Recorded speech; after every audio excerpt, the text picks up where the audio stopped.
जय श्री राम साथियों, कैसे हो। भगवान श्री राम की कृपा से आप सभी लोग स्वस्थ होंगे, प्रसन्न होंगे, आनंदित होंगे।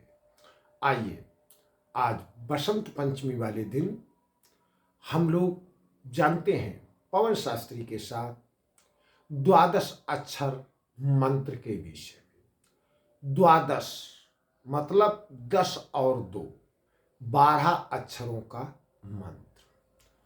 जो द्वादश अक्षर मंत्र है ये भगवान विष्णु भगवान का मंत्र है। ये मंत्रों में बहुत ही शक्तिशाली मंत्र है।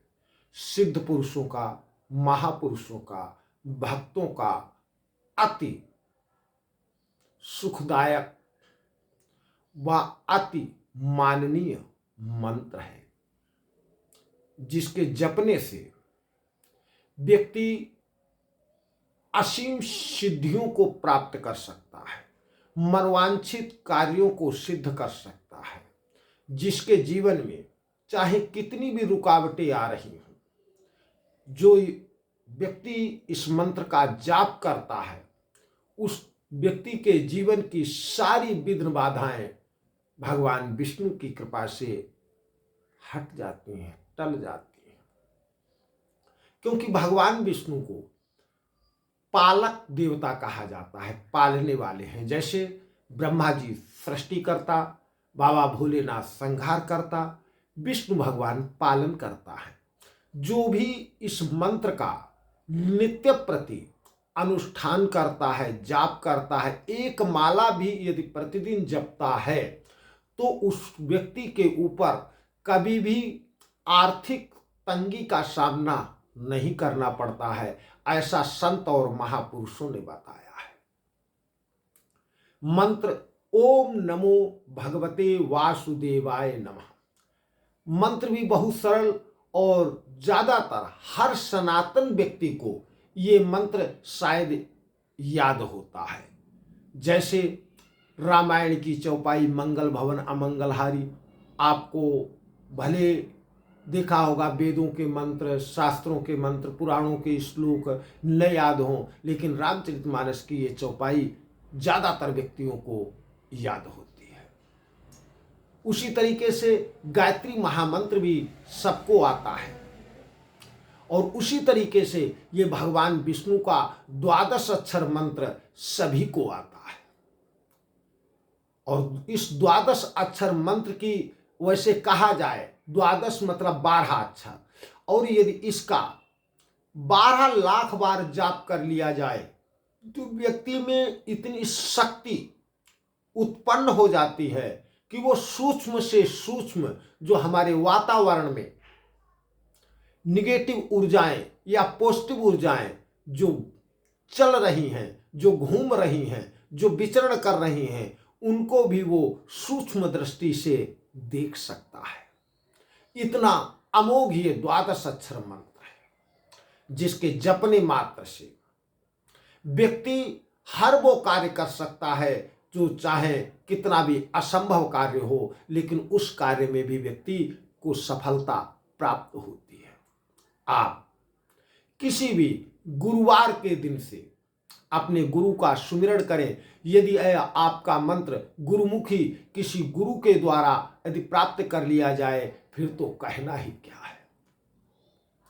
चाहे किसी के संत के मुख से आप ले लें या फिर ब्राह्मण के मुख से आप इस मंत्र को ले लें और इसको हृदय में धारण करें। गुरुवार के दिन से आप भगवान विष्णु का एक प्रतिमा या चित्र को स्थापित कर धूप, दीप, नैवेद्य इत्यादि का भोग लगा करके तुलसी का दल अवश्य चढ़ाएं और तुलसी की ही माला से आप इसका जाप करना प्रारंभ कर दें।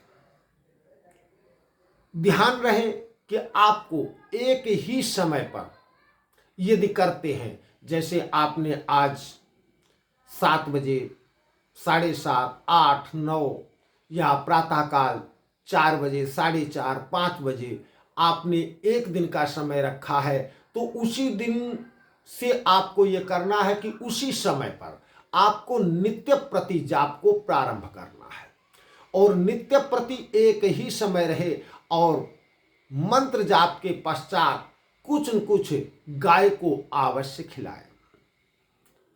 हो सके तो पूर्णिमा के दिन किसी ब्राह्मण इत्यादि को बुला करके, ब्राह्मण या संत को, और 12 अक्षर से हवन यज्ञ कराएं, और हवन यज्ञ कराने के पश्चात ब्राह्मण को कुछ दान दक्षिणा दे करके आपको संतुष्ट करना चाहिए।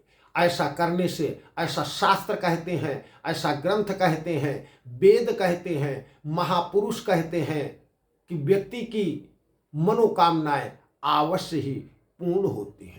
ऋषि का मतलब ही होता है रिसर्च करने वाला, शोध करने वाला, जिनको आज हम साइंटिस्ट या वैज्ञानिक कहते हैं। पहले उन्हें हम ऋषि कहा करते थे। ये हमारे ऋषियों की खोज है। शब्द ही ब्रह्म है। एक शब्द औषधि करे, एक शब्द करे घाव। शब्दों का ही तो मूल है। इसी शब्द के द्वारा किसी को भी शत्रु बनाया जा सकता है, और इन्हीं शब्दों के द्वारा किसी को मित्र बनाया जा सकता है। मंत्र का मतलब ही है पुनरावृत्ति, पुनरावृत्ति मनन करने योग्य जो है वही तो मंत्र है।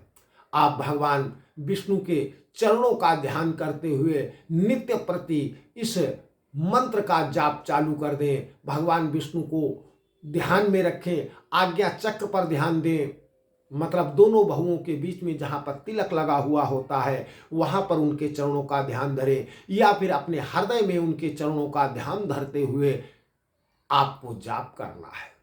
और ऐसी भावना करनी है कि भगवान विष्णु आप पर कृपा कर रहे हैं, उनकी कृपा की तरंगे आपके पूरे शरीर में व्याप्त हो रही हैं, आपसे सारे रोग दोष इत्यादि दूर हो रहे हैं, आपकी सारी परेशानियां हल हो रही हैं।